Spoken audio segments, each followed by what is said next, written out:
Само да отбележа, че е много неудобно да няма тоалетни в морската градина, особено където има супер много туристи и най-вече за жените е супер некомфортно.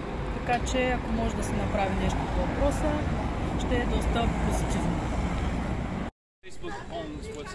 Искам да споделя едно нещо. Тук ми прави впечатление. От няколко дена пристигнах. Аз живея в чужбина, не живея в България, но съм бургазлийка, кореняк бургазлийка.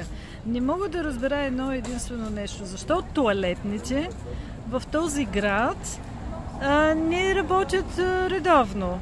Защо ги затварят в 11 часа? Когато има концерти, когато има някакви такива културни мероприятия тук в морската градина, защо ние трябва специално дамите да се чудиме, нали, къде да отидем и в кое заведение да влезем, за да пием някаква напитка и да не можем да си свършим нуждите? Не мога да го разбера това нещо.